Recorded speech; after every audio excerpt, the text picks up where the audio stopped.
It was supposed to be a clash of giants, but no one, not even the masterminds who orchestrated it, fully grasped how catastrophic it would become.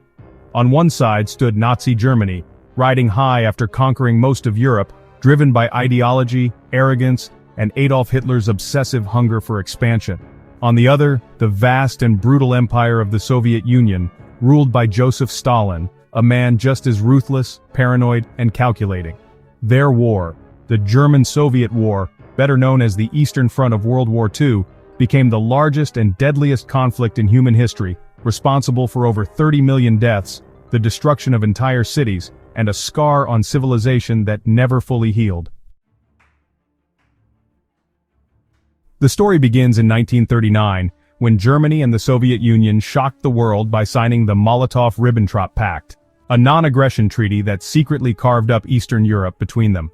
Poland was divided like a pie. The West was stunned. Two ideologically opposed regimes, fascists and communists, suddenly cooperating. It was temporary. Both sides knew this agreement was a ticking time bomb. Hitler never planned to honor it, Stalin knew it, and both men were preparing for a collision course so vast it would shake the world. That collision began on June 22, 1941. Hitler launched Operation Barbarossa, the largest military invasion in world history. Over 3 million German troops, 3,000 tanks, and 2,500 aircraft surged across the Soviet border stretching from the Baltic Sea to the Black Sea. The Germans expected a swift victory, just like in France. They believed the Soviet army was weak, disorganized, and demoralized after Stalin's brutal purges. And at first, they were right. The Soviets were completely caught off guard. Planes were destroyed on the ground. Commanders hesitated, terrified of acting without Stalin's orders. Cities like Minsk, Kiev, and Smolensk fell with terrifying speed. Hundreds of thousands of Soviet troops were encircled and captured. Nazi propaganda declared the Red Army broken.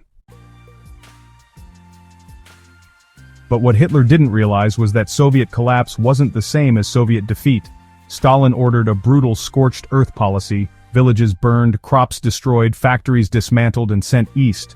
The Red Army, though battered, didn't quit. It bled, it regrouped, and it learned. By the time the Germans reached the outskirts of Moscow in December 1941, they were exhausted, freezing, and stretched thin. Then, in an incredible twist, the Soviets counterattacked. Fresh Siberian troops, battle-hardened from winter warfare, pushed the Germans back from Moscow in the dead of winter. Hitler's dream of a quick victory crumbled into a frozen nightmare. Yet the bloodiest chapter was still to come. In the summer of 1942, Hitler made another gamble. He shifted focus to the south, targeting the oil fields of the Caucasus and the industrial city of Stalingrad. It was a city that bore Stalin's name. Taking it would be symbolic, and destroying it would break Soviet morale.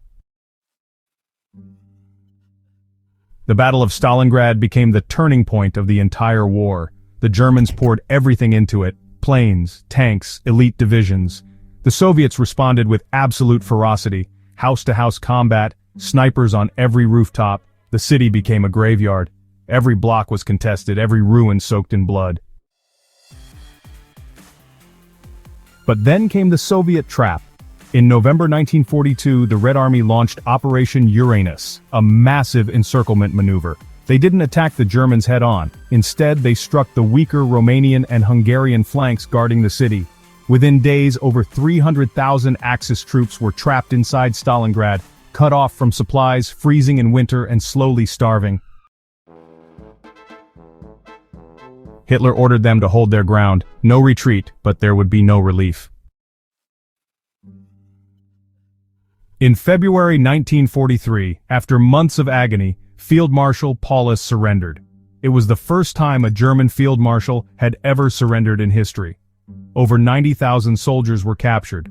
Only around 5,000 ever made it home.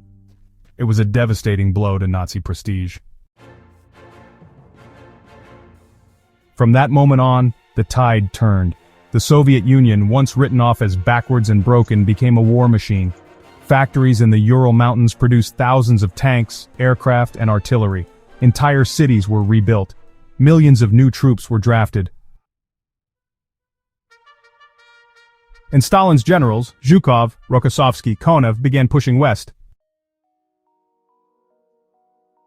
The Germans, now fighting on multiple fronts and, drained by years of total war, began to retreat, slowly, bloodily, desperately. In 1943, the two giants clashed again at Kursk, which was the largest tank battle in history. Over 6,000 tanks, 2 million soldiers, and thousands of aircraft collided. Hitler wanted to regain the initiative. He failed.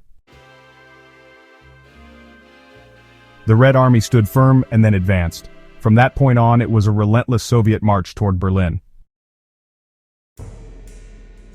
Every city taken brought vengeance, some justified, some horrific.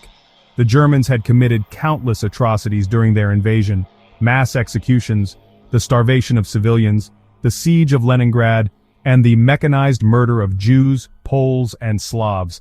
Now the Soviets returned the cruelty tenfold. Civilians suffered, cities burned, and war crimes followed war crimes. By 1944, Germany was collapsing. The Red Army swept through Ukraine, Belarus, Poland, and the Baltics. Resistance was fierce, but no longer enough. The Germans were retreating on all fronts. In January 1945, the Soviets launched their final offensive, the target Berlin. It was the heart of Nazi power, and they would rip it out, no matter the cost.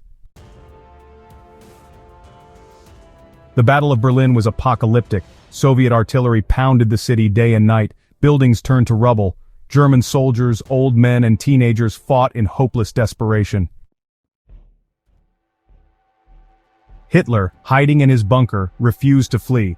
On April 30, 1945, as Soviet troops closed in, Hitler shot himself, and his dream of a 1,000-year Reich died with him. On May 8, Germany surrendered unconditionally. The war between Germany and the Soviet Union had lasted 4 years, but its impact still haunts the world today. It caused over 30 million deaths, the vast majority civilians. Entire cities were erased, families vanished, and out of its ashes the world was divided again, this time between East and West, beginning the Cold War that would dominate the next half-century. Germany was split. The Soviet Union emerged as a superpower, but at an immense human cost. The scars left behind, on bodies, on borders, on history, were permanent.